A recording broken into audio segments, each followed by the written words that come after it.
আমি ঘরে বাড়িতে আপনি আপনার নাম এবং আপনার মহব্বত ভালোবাসা এটুকু রেখে এসেছি। আপনার নামের বর্ণ আপনার শত্রু সন্তান ঘরে গেছে, বাকি সব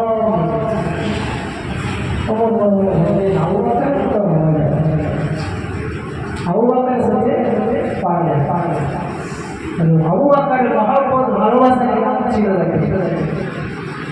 কেমন ভালোবাসা ছিল। রসুল চেয়েছে দিতে হবে, বাড়িতে কি থাকবে না থাকবে আপনার চিন্তা হবে, চেয়েছে দিতে হবে। আবু বকর রাদিয়াল্লাহু তাআলা প্রমাণ করে দিলেন যে তিনি মালের থেকে রাসূলুল্লাহ সাল্লাল্লাহু আলাইহি ওয়াসাল্লামকে বেশি ভালোবাসেন। মালের থেকে ভালোবাসার প্রমাণ আবু বকর রাদিয়াল্লাহু তাআলা। আজকে আমাদের বলা হয় মাহফিল বাকিও অনুষ্ঠানে চাঁদা যাওয়া ইসলামিক কাজের জন্য সেখানে আমাদের ধরে শরীয়তের কাজে লাগানো টাকা আমাদের বেরোবে।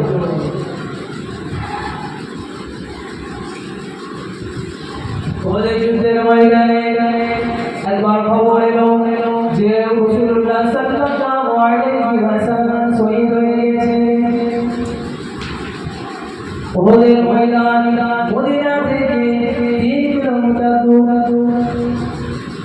একজন মহিলা এই খবরটা শুনে তিনি শুনেছেন যে রাসূলুল্লাহ সাল্লাল্লাহু আলাইহি ওয়াসাল্লাম শহীদ হয়ে গেছে। তিনি এই খবরটাকে শুনেছেন, তিনি মদিনা থেকে ওদের ময়দানে দৌড়াতে লাগলেন। দৌড়াতে তিনি জিজ্ঞাসা করেছেন রাসূলুল্লাহ সাল্লাল্লাহু আলাইহি ওয়াসাল্লামের অবস্থা কিরকম। একবারটি বললেন তোমার ছেলে শহীদ হয়ে গেছে। তিনি তার কোনো একবার কথা পরোয়া করলেন না।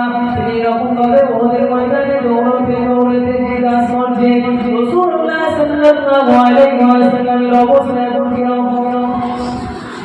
আবার একজন বললেন তোমার স্বামী শহীদ হয়ে গেছে, তার কথা কোনো পরোয়া করলেন না। তিনি আবার বললেন রাসূলুল্লাহ সাল্লাল্লাহু আলাইহি ওয়াসাল্লামের অবস্থা এটা কেমন আছে বলো।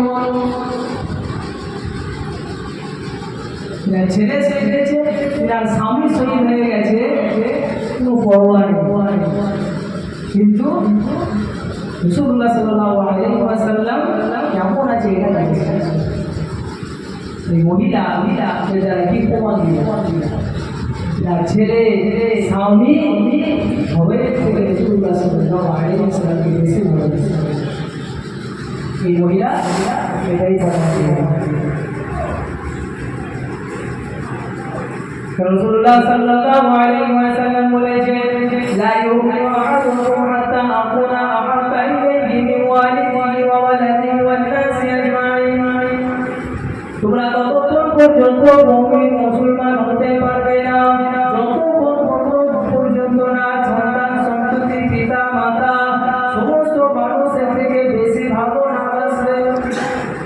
তোমরা ততক্ষণ পর্যন্ত পূর্ণ মুমিন হতে পারবে। সাহাবারা এই সব সাহাবারা মালের থেকে জানের থেকে সমস্ত বিবাদ বাঁচা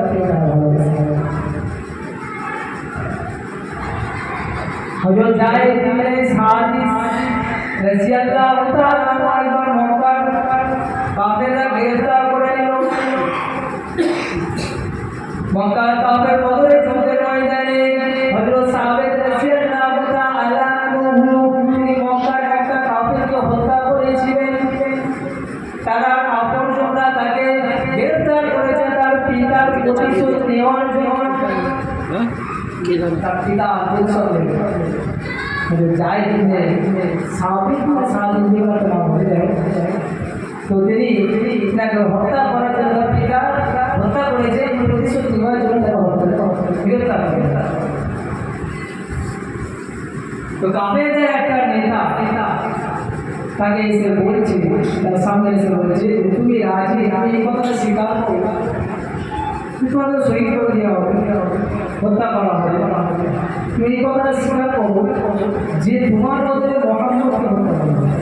তুমি যদি রাজি হও তাহলে তোমাকে ছেড়ে দেবো। তখন তিনি বলছে আমার জানে আপনার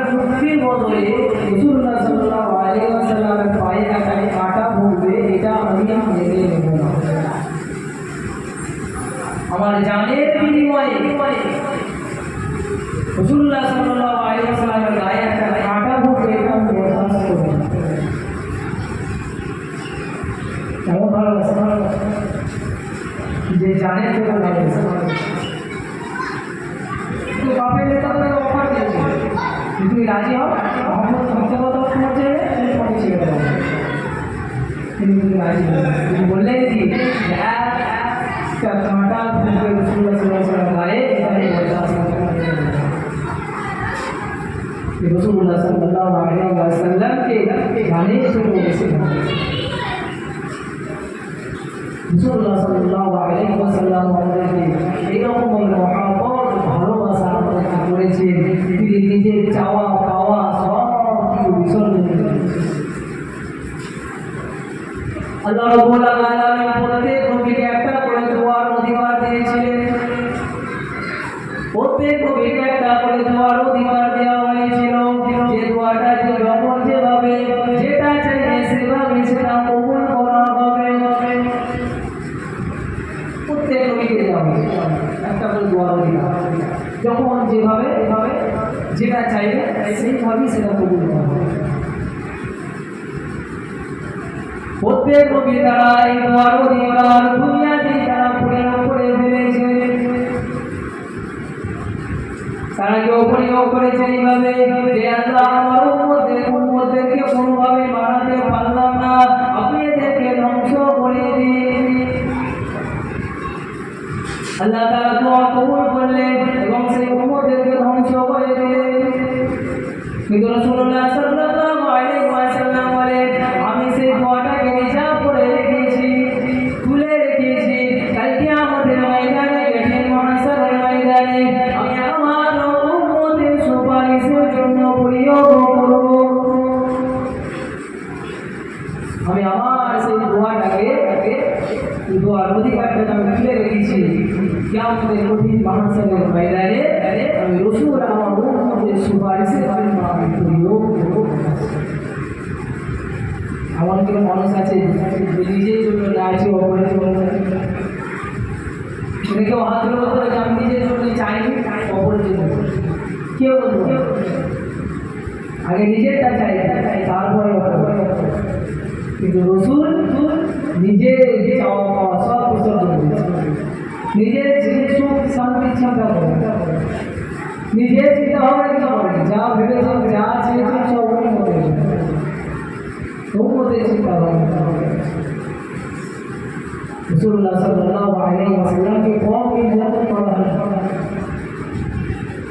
নির্যাতনের উপর নির্যাতন করা হয় সাহাবায়ে ইকরাম রাদিয়াল্লাহু তাআলা আনহুদের উপর নির্যাতন করা হয় যখন তায়েফের ময়দানে হুজুর সাল্লাল্লাহু আলাইহি ওয়াসাল্লামকে পাথর মারা হলো পাথরের আঘাতে হুজুর সাল্লাল্লাহু আলাইহি ওয়াসাল্লাম রক্তাক্ত বলে রক্ত ঝরতে ঝরতে পায়ের মোজা পায়ের সাথে আটকে গেল এমন তো অবস্থায় এত ফেরেশতা এসে বললেন ইয়া হাবিবাল্লাহ ইয়া রাসূলুল্লাহ ইয়া হাবিবাল্লাহ আমি পাহাড়ে নিয়োজিত দায়িত্বের ফেরেশতা আমি পাহাড়ে দায়িত্ব নিয়োজিত ফেরেশতা আপনি একবার অনুমতি দেন আল্লাহ তাআলা বলেছেন আপনি যদি চান তাহলে আমি এই পাহাড়গুলোকে চেপে দিয়ে পুরো মক্কাবাসী তায়েফবাসীকে ধ্বংস করে দেব নিষ্পেষিত করে দেব পিষে দেব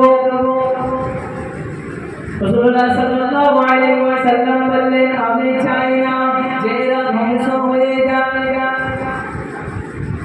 কেন এরা যদি আল্লাহকে না মানে আমাকে রাসূল বলে যদি না মানে ঈমান যদি না মানে ভবিষ্যতে এদের বংশের মধ্যে কেউ না কেউ একদিন আল্লাহকে আল্লাহ বলে মানবে আমাকে রাসূল বলে মানবে ঈমান আনবে মুসলমান হবে এতে ওদের আমি চাই না এরা ধ্বংস হয়ে যাবে আমি আল্লাহর কাছে আশা রাখি এরা জীবিত থাকবো নিজে কষ্ট দিয়ে থাকবে পাথরে আঘাতে রক্ত চলে গেছে কষ্ট থেকে নিজের আঘাত কষ্ট পাথর মারা হয়েছিল এই কষ্টর কথা তিনি একবারও তোমার ঘটনা করলেন না তিনি বললে কিসের জন্য যেদের ধ্বংস না করা হোক এরা যদি নাও মানে পরবর্তীতে এলে কেউ না কেউ একটা আল্লাহকে মানবে তখন যদি রাসূলুল্লাহ সাল্লাল্লাহু আলাইহি ওয়াসাল্লাম অনুমতি দিত ফেরেশতাকে তাহলে ওই ফেরেশতা পুরো মক্কাবাসীকে শেষ করে রসুল মেরে চালু হুজুর তো ভাড়াইছে ভালো হতে শিখে উন্মতের কথা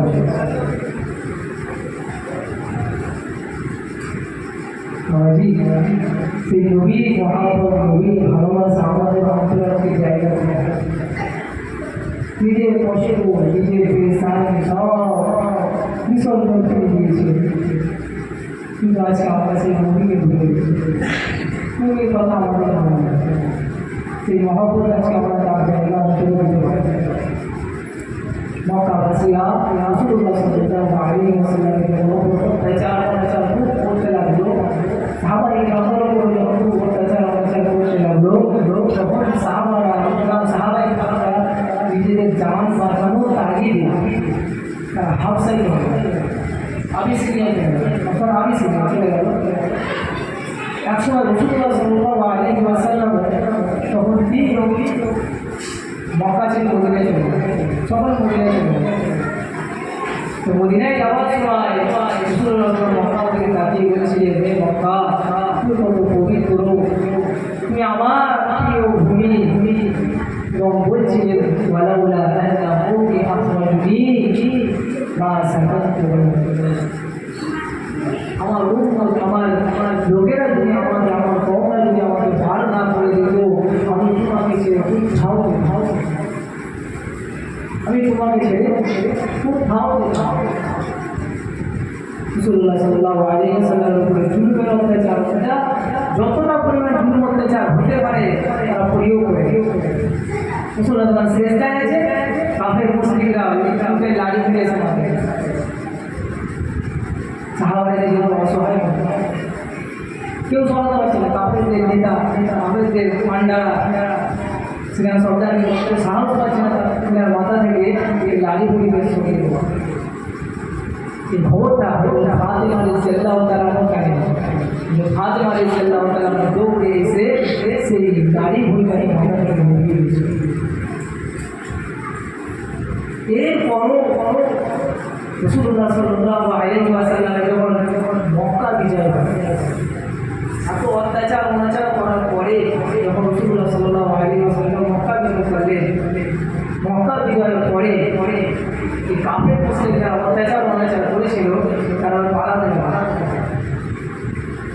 তাই পালাচ্ছে যে এবার মুহাম্মদ আমাদের প্রতিশোধ নেবে কেন তার উপরে জুলুম অত্যাচার অনেক করেছে এখন প্রতিশোধ নেবে সব পালাচ্ছে তখন রাসূলুল্লাহ সাল্লাল্লাহু আলাইহি ওয়াসাল্লাম বললেন এই খবরটা শুনে পেলেন এবং বললেন লা তাসবিরু আলাইকুম ইয়াওমা আজ আমার উপর তোমাদের প্রতিশোধ দেওয়া হবে না আজ আমার সাথে তোমাদের উপর কোনো অভিযোগ নেই তোমরা দিন হয় যেখানে তোমরা নিরাপদ মনে করে সেখানে তোমরা থাকতে পারো আমার পক্ষ থেকে তোমাদের প্রতিশোধ দেওয়া হবে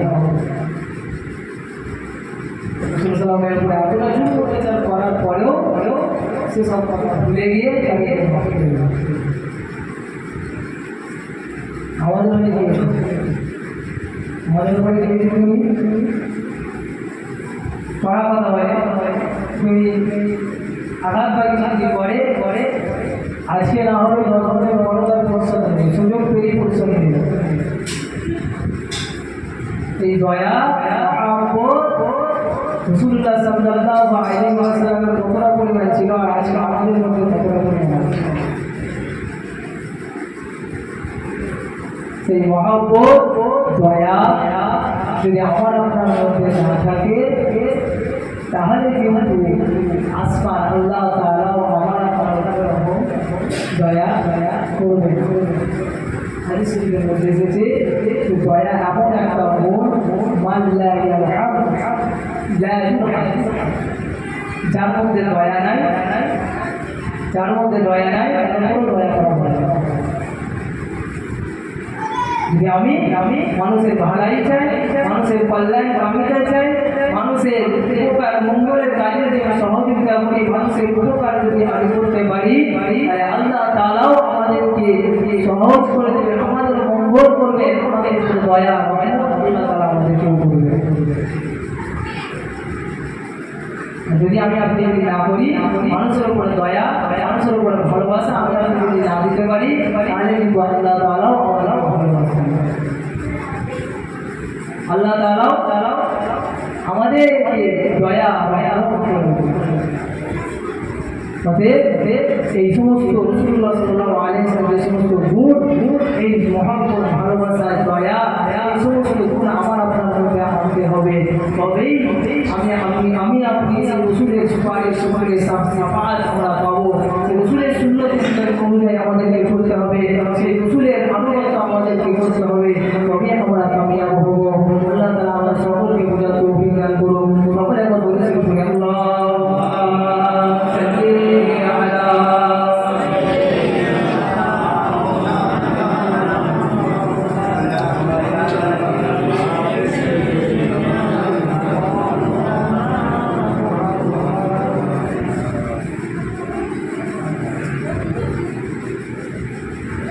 Saya primero tori o cantari ore yo parami toro dominarami bandadi tuba.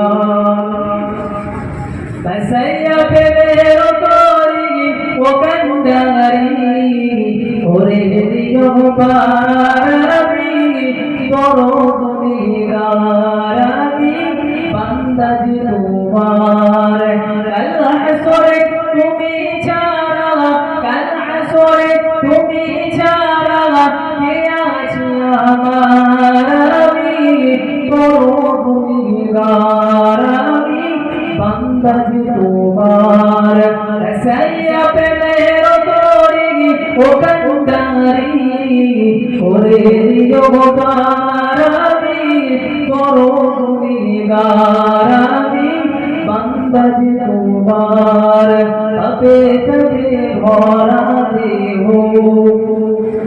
পাপে তবে ভরা দেহ, চোখের সাথে নাই রে দেহ, পাপে তবে ভরা দেহ, চোখের সাথে নাই রে দেহ, তবু হাবিবেরি উম্মত বলেছে রে নিও, হাবিবেরি উম্মত বলেছে রে নিও, করে নিও পার, আমি বড় গুনাহগার, আমি bandadi তোমার সাইয়া পেলের তোরি ও কান্দারি করে দিও পার, আমি বড় গুনাহগার, আমি bandadi তোমার আল্লাহুম্মা সাল্লি আলা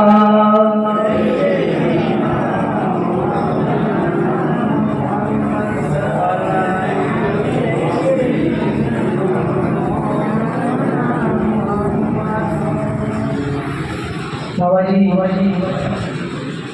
শরীয়ত আমাদের মনের কামনা বাসনা অনুযায়ী,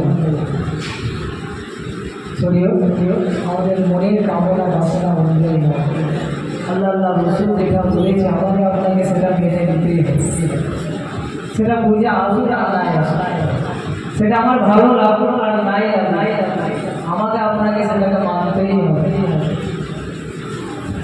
আল্লাহ পাক কোরআন বলেছেন ইয়াহদারিল্লাযিনা ইউখালিফুনা আন আমরিহি আন তুসিবাহুম ফিতনাতুন আও ইউসিবাহুম আযাবুন আলীম, যারা আমার রাসূলের আদেশের বিরুদ্ধে চারণ করবে তারা যেন সাবধান হয়ে যায়, আমার কঠিন আযাব তাদেরকে গ্রাস করবে। আমার রাসূলের বিরুদ্ধে আচরণ করবে তারা সাবধান হবে, আল্লাহ পাক বলেছেন তাদেরকে কঠিন আযাব গ্রাস করবে। রসুল আল্লাহ রসুল যেটা বলেছে সেটা আমাদের আপনাকে মেনে নিতে হবে। আমাদের অবস্থায় যেটা আমাদের ভালো লাগে শরীয়তে যে কথা আমাদেরকে মনে হয় সেটা আমাদের মনে কাঁধে সেটাই আমরা নিই, বাকি যেগুলো আমাদের ভালো লাগে না সেগুলো ছেড়ে শরীয়ত মনে কামনা বাসনা অনুযায়ী নয়, শরীয়ত মনের কামনা বাসনা অনুযায়ী নয়। যদি মনের কামনা বাসনা অনুযায়ী হতো তাহলে কি হতো?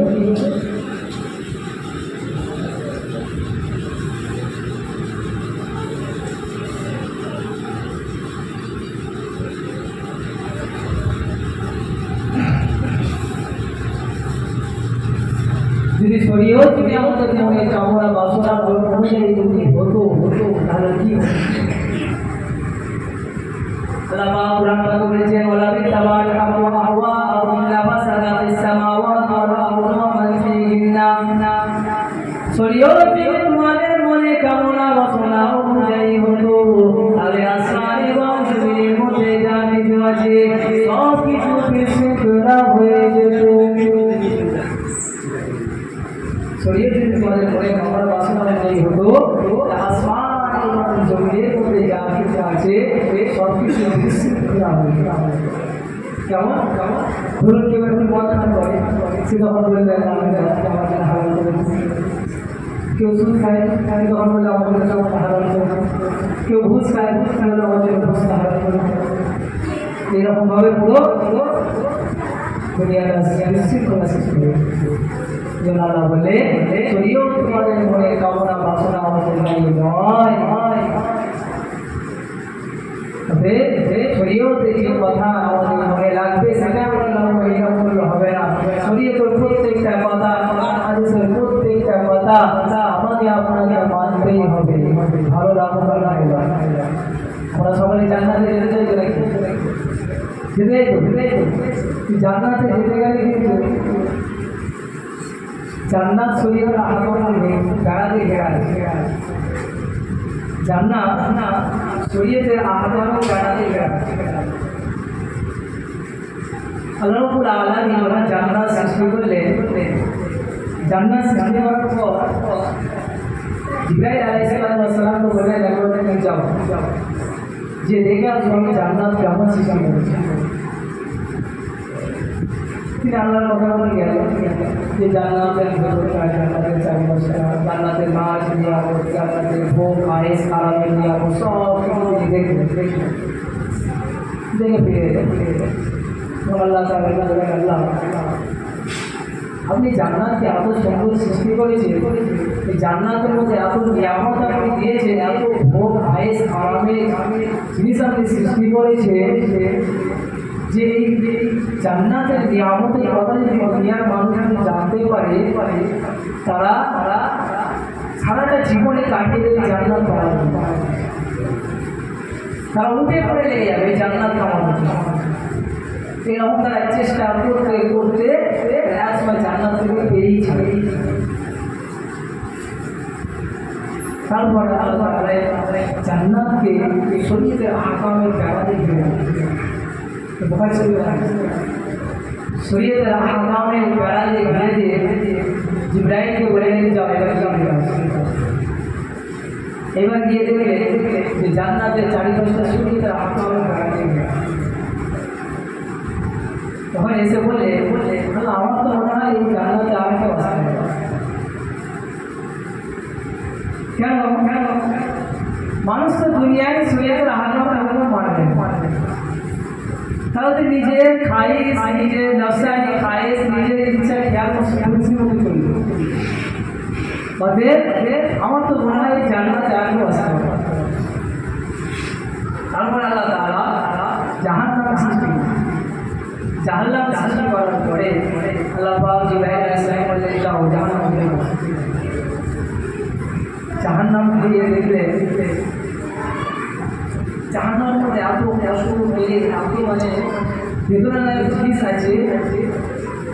তিনি দেখে এসে বললেন আল্লাহ আপনি জাহান্নামের মধ্যে যা কষ্ট জিনিস রেখেছে এত বেদনার জিনিস রেখেছেন মানুষ যদি জানতে পারে জাহান্নামে কেউ আসবে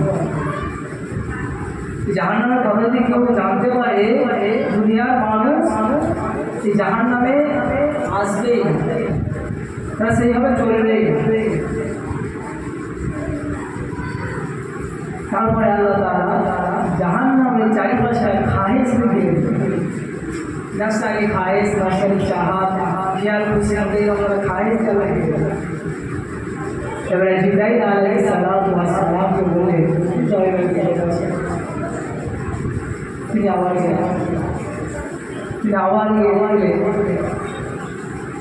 যে জান্নাতের চারিপাশটা খায়েশ রেখে গিয়া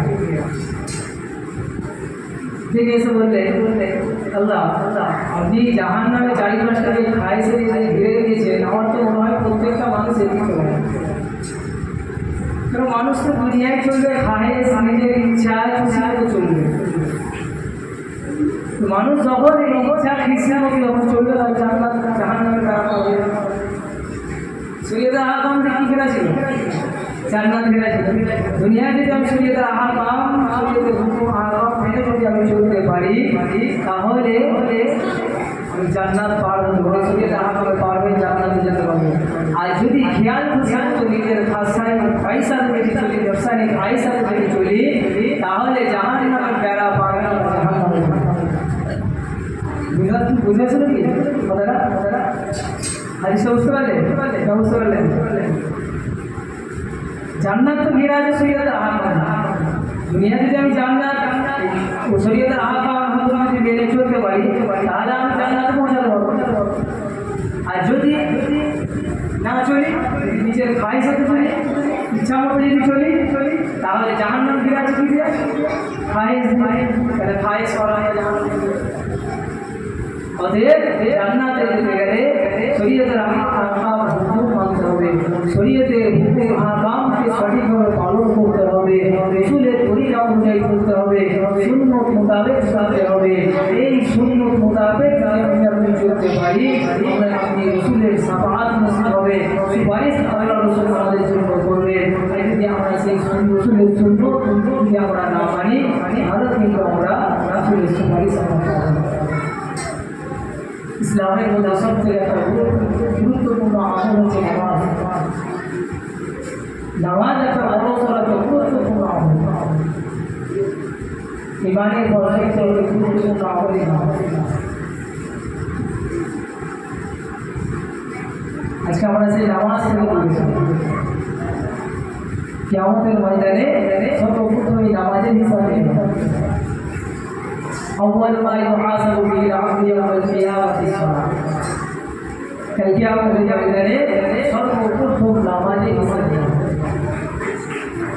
হবে। এই হিসাবে আমরা দুনিয়া করা করেছি, দুনিয়া করা বাড়ি করেছি, দুনিয়া করা গাড়ি করেছি, করা বিল্ডিং বানানো করেছি, হিসাব পর থেকে দেওয়া হবে। সর্বপ্রথম পর থেকে যে হিসাবটা দেওয়া হবে তোমরা নামাজ পড়েছিলে বলো।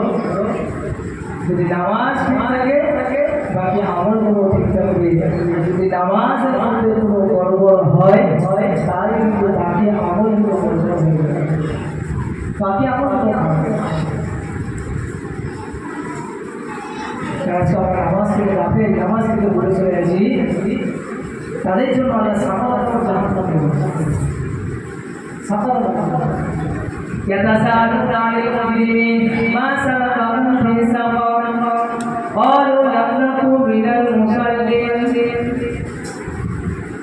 জান্নাতীরা জাহান্নামীদেরকে জিজ্ঞাসা করবে তোমাদেরকে জাহান্নামে কেন দেওয়া হলো? তোমরা দুনিয়ায় কি এমন কাজ করেছিলে? দুনিয়ায় কি এমন কাজ করলে যে তোমাদেরকে সামনে নামক জাহান্নামে দেওয়া হলো? তখন তারা এক বাক্যে উত্তর দেবে আমরা দুনিয়ার জমিনে নামাজ পড়তাম না। আমরা দুনিয়ার জমিনে নামাজ পড়তাম না, ওই জন্য আজকে আমাদেরকে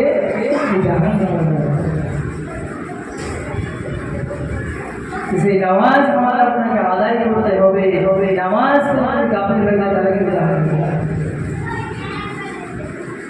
যেখানে আল্লাহ লিখে অর্ডার করে একদম অর্ডার দিয়ে দিয়েছে সেখানে আমাদেরকে কেউ বাঁচাতে পারে না। কোনো মৌলবীর ক্ষমতা নাই বাঁচাতে।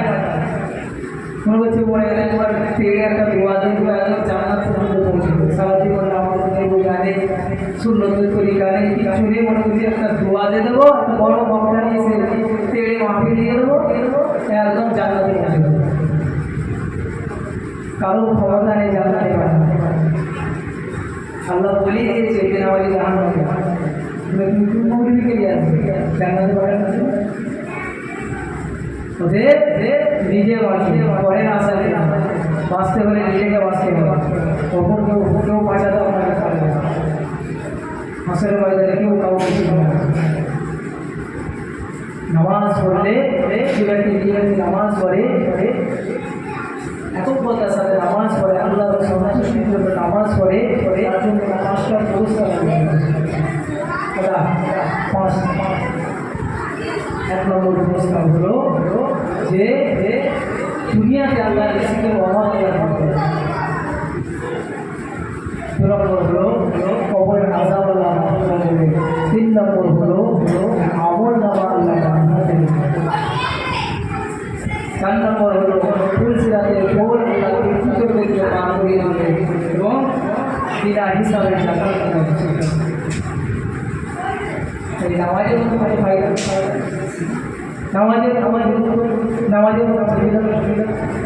নামাজের মধ্যে সব আছে। আল্লাহ জিকির আছে, কুরআন আছে, তাসবিহ তেলাওয়াত আছে, দরুদ আছে, সব নামাজের মধ্যে। একটা মুসলমান একটা কাফেরের মধ্যে পার্থক্য আছে। একটা কাফের নামাজ পড়ে না, একটা মুসলমান আছে, এটাই পার্থক্য।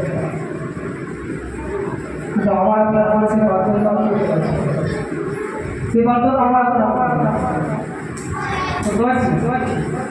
কাফের নামাজ পড়ছে আমার পার্থক্য কি হয়েছে? নামাজ না পড়লে কাফের হয়ে যায়। পার্থক্য করছে কাফেরদের পার্থক্য মুসলমানদের মধ্যে যে কাফেররা নামাজ পড়ে না আর মুসলমানরা তারা নামাজ পড়ে। নামাজ মুসলমান ঘরে আমরা এসেছি, আমাদের একটাই উদ্দেশ্য, আমাকে আপনাকে আল্লাহকে খুশি করতে হবে, মুসলমানকে খুশি করতে হবে, তবে আমি কামিয়াব হব। অন্যান্য ধর্মের যারা আমাদের ধর্মে আল্লাহ রসুল কি বলেছে সেটা আমাকে আপনাকে মেনে চলতে হবে, তবেই কামিয়াব হব। যদি তাদের অনুসরণ করি তাদের সাথে হাসিল হবে। যদি তাদের নায়করা ইসলামের কালচার যদি তাদের অনুসরণ করে ফেলি, তাদের অনুসরণ করে যদি আমি জিন্দিগি যদি আমি কাটিয়ে দিই, তাহলে তাদের সাথে হাসর হবে। যদি আমি রসুলের তরিকা রসুলের সুন্নাত অনুযায়ী যদি আমি চলি, তাহলে রসুলের সাল্লাল্লাহু আলাইহি ওয়াসাল্লাম ঠিকই চিন্তা ভাবনা করুন, বাঁচতে হবে, জান্নাতে যেতে হবে, এই প্রতিজ্ঞা